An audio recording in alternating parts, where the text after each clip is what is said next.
Sebuah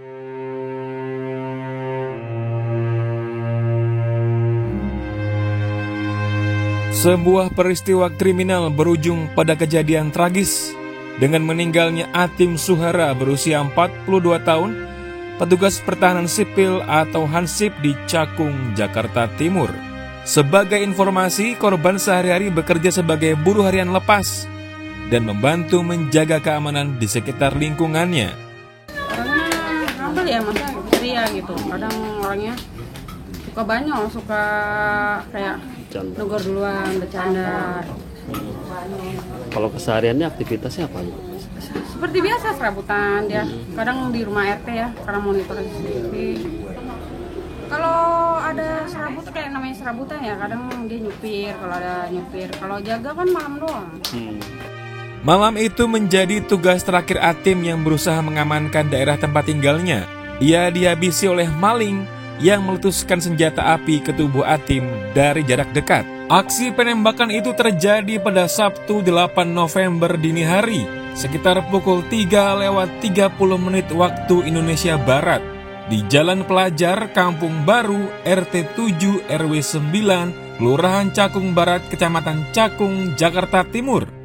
Suara letusan 2 kali. Ya sampai di situ saya lihat korban ini masih ada, bisa bicara sama saya. Sempat saya angkat, saya dudukin, nggak tahu ini darah keluar, saya rebakan lagi almarhum itu. Setelah itu saya cari dia.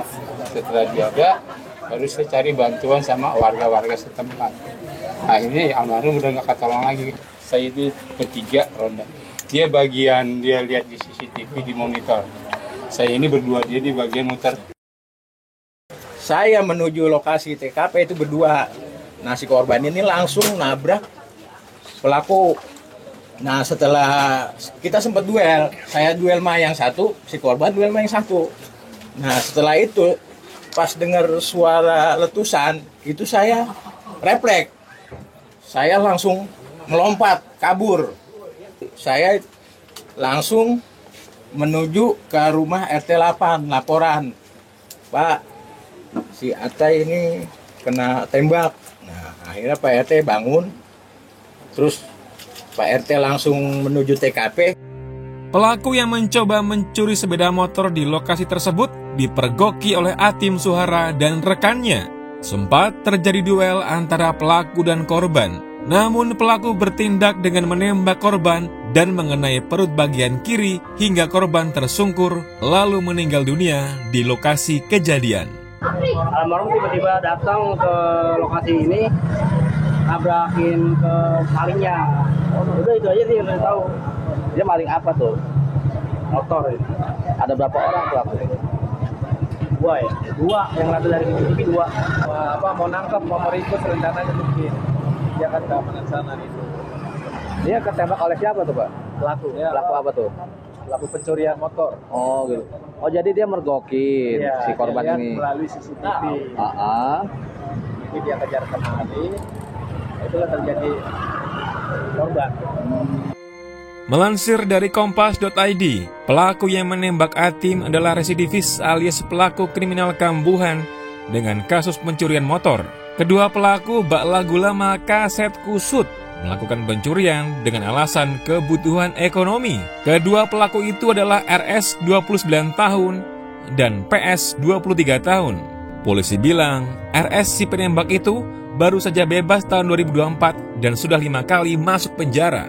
Sementara PS 2 kali masuk penjara dengan kasus yang sama, bahkan baru bebas pada bulan Agustus tahun 2025. Pencurian pertama ia lakukan di Lampung dan yang kedua di Mangga Besar, Jakarta Barat.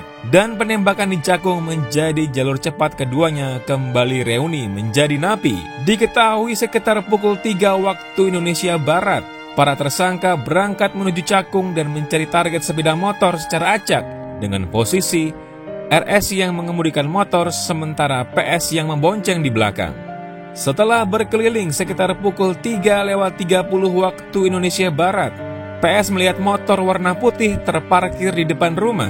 Selanjutnya, RS berhenti dan PS turun mendekati motor sebagai eksekutor. Namun, pada saat PS memasukkan kunci letter T, tiba-tiba alarm motor tersebut berbunyi dan didengar oleh korban bersama temannya yang pada saat itu sedang ronda. Korban cepat-cepat mendekati para tersangka dan menabrakkan sepeda motornya ke sepeda motor tersangka.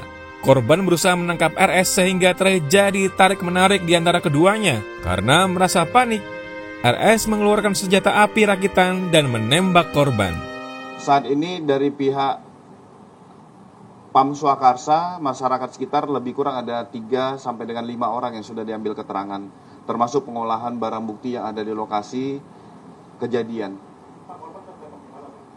Di bagian perut, tertembak di bagian perut. RS ditangkap pada Sabtu 8 November 2025 sekitar pukul 16 waktu Indonesia Barat di atas sebuah kapal yang tengah bersandar di dermaga 2 Pelabuhan Bakauheni, Lampung. Saat itu, RS berusaha melarikan diri dari Jakarta menuju Lampung menggunakan travel dengan tujuan akhir Pubian, Lampung Tengah. Terpisah, PS ditangkap di kediamannya di wilayah Cipayung, Jakarta Timur. Atas perbuatannya, pelaku dijerat dengan pasal 338 KUHP tentang pembunuhan dan diancam penjara paling lama 20 tahun. Mereka juga diancam pasal 365 ayat 3 KUHP tentang pencurian dengan kekerasan dengan penjara maksimal paling lama 20 tahun.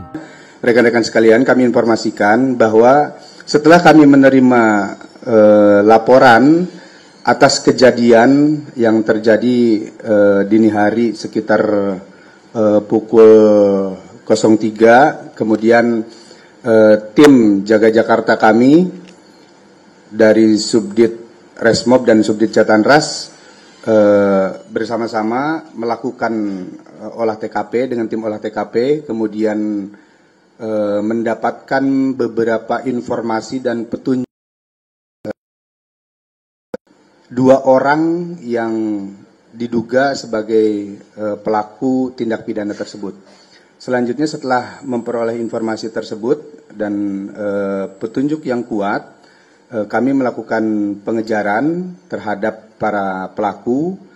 Kemudian dari 1 orang tersebut, kami kemudian melakukan pengejaran dan pengembangan terhadap 1 pelaku berikutnya.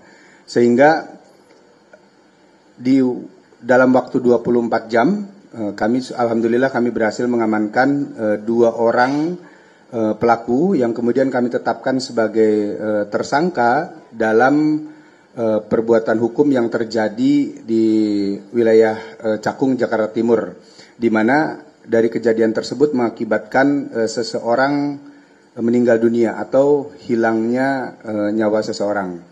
Terhadap kedua orang tersangka tersebut,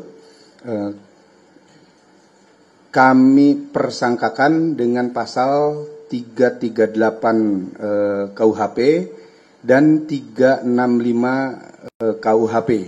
Hukuman mati, kemudian hukuman seumur hidup atau penjara maksimal 15 tahun. Sementara itu, pemerintah melalui Menteri Sosial Saifullah Yusuf atau Gus Ipul melayat ke rumah korban dan menyebutkan bahwa korban adalah contoh pahlawan. Jadi beliau menjalankan tugas dan melaksanakan dengan baik, penuh tanggung jawab, sampai merelakan beliau meninggal dunia. 10 November, dalam suasana peringatan Hari Pahlawan, saya ingin menyampaikan bahwa almarhum ini salah satu contoh pahlawan hari ini yang melakukan sesuatu untuk kepentingan orang lain. Jadi bukan untuk kepentingan diri sendiri, tidak sedang menjaga aset-asetnya sendiri, tapi sedang menjaga keamanan, ketertiban untuk kepentingan orang lain.